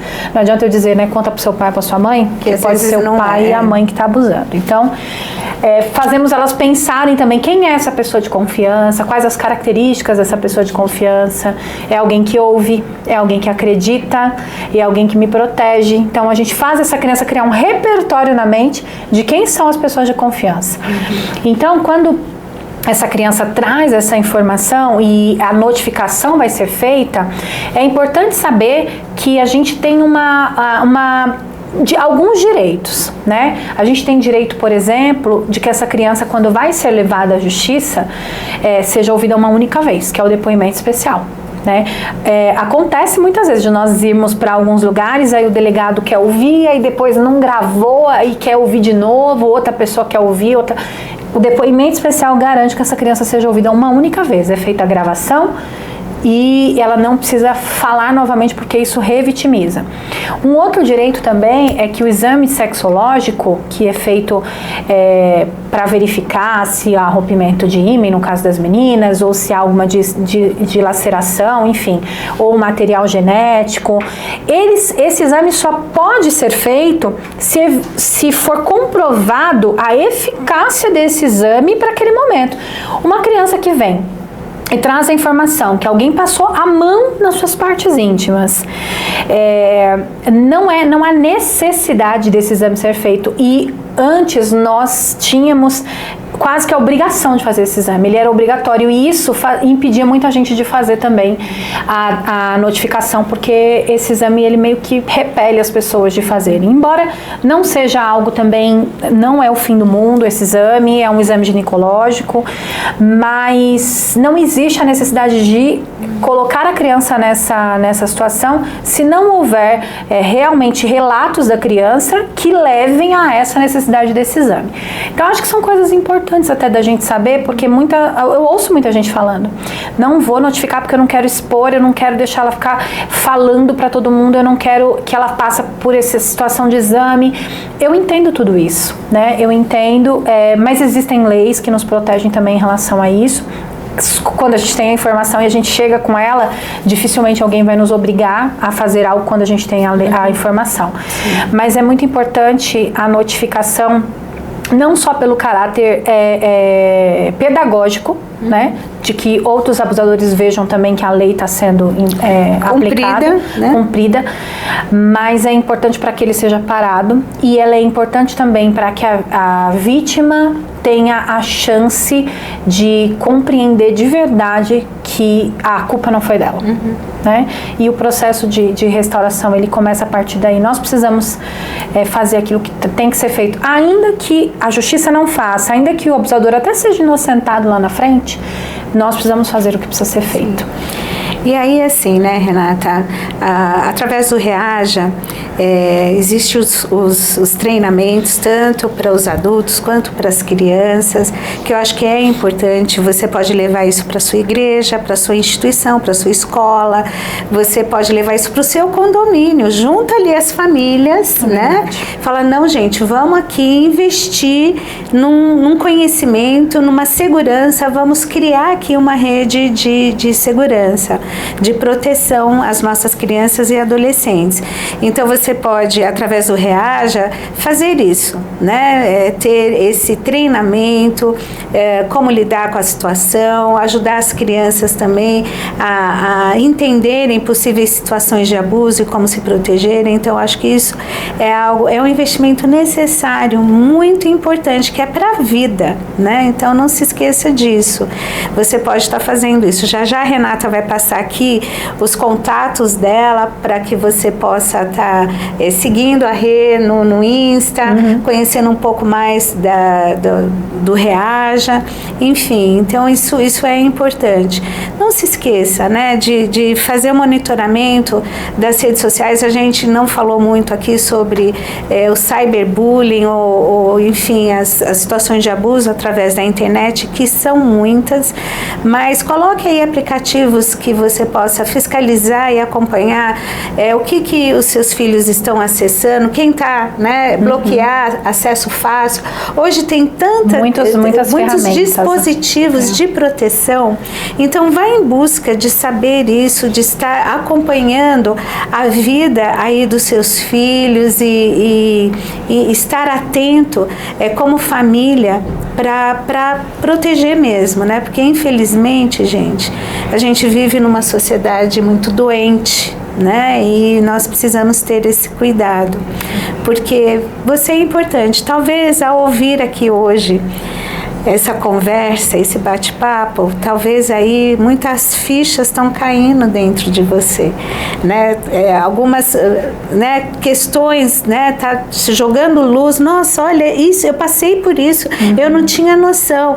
Porque o ser humano, ele como uma forma de se proteger, né? A Renata falou sobre o baú, né, que esconde lá dentro, mas aquilo que está escondido não está tratado. Se isso de alguma forma mobilizou questões em você, mexeu com lembranças, com coisas que você até sabia que estava lá dentro e achava que estava ok, tá resolvido, vai em busca de ajuda, né? Se lá atrás você não teve esclarecimento, não teve ajuda necessária, hoje você pode ir buscar. Então vai em busca de ajuda, até, né, Renata, porque a notificação ela pode ser feita anos depois, né? Ela pode.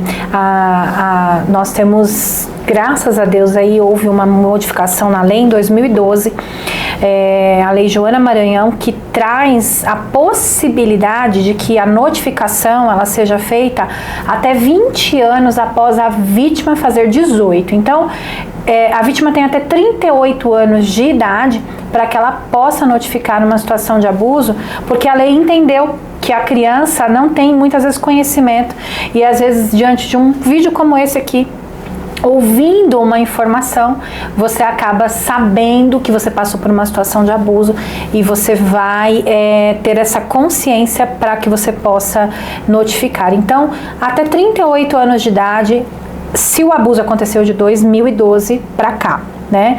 É importante dizer que a lei ela vale de 2012 para cá. Caso o abuso tenha acontecido de 2012 para trás, existe a lei vigente da época, né? Que, se não me engano, ainda também era de 20 anos, mas a partir da data do abuso. Então, mas é sempre muito importante a gente fazer essa notificação.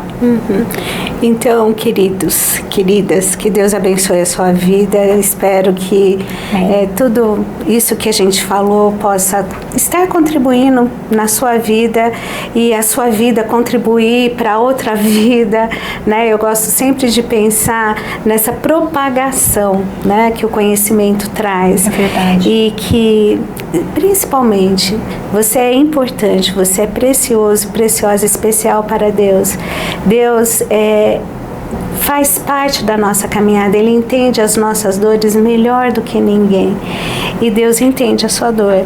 E Ele, com certeza, tem interesse na sua cura, Ele tem interesse para que você possa ser restaurado, porque ferida cicatrizada é ferida que não dói mais. Às vezes a gente olha, reconhece a marca, ficou ali, mas não é mais um foco de infecção. Então que Deus abençoe a sua vida, né? Eu oro para que o Senhor coloque ao seu alcance pessoas para te ajudar, para te acolher. Talvez se você não foi acolhido, mas que você possa ser acolhido ou acolhida nesse momento e que você sinta os braços de amor de Deus envolvendo a tua vida, né? E te ajudando nesse processo de restauração. Rê, muito obrigada. Eu que agradeço. Assim, olha, eu faria mais horas aqui conversando. Tenho muito orgulho de você, né? Eu sou muito grata. Lindo ver o que Deus tem feito na sua vida e na vida da sua família. Eu amo vocês. Também te amo vocês. E Rê, deixa aqui o seu recado, deixa aqui os seus contatos, né? Para que pessoas possam ainda ser mais beneficiadas, né? Com toda a tua bagagem, com toda a tua informação. Né? Então, os nossos contatos, né? O contato do Instagram do Reaja é o @re_aja.oficial. Esse é o nosso contato ali do Instagram. Então você pode entrar ali, se quiser falar comigo, pode mandar um direct lá no Instagram que a gente vai te responder. Quiser fazer um treinamento na sua igreja, levar capacitação, então entre em contato com a gente. Se quiser contar alguma coisa, quiser, né, receber esse acolhimento também que a Simone está dizendo aqui, pode entrar em contato com a gente que a gente quer estar próximo de você também nesse processo. E o meu pessoal é o @reciscar com S, SISCAR, @reciscar. Então esses são nossos contatos, você pode chamar ali no direct. Obrigado para você que ouviu até aqui, né? Que se você foi guerreiro de ouvir até aqui, porque eu tenho certeza que quando a gente se interessa pela causa, né, das crianças, quando nós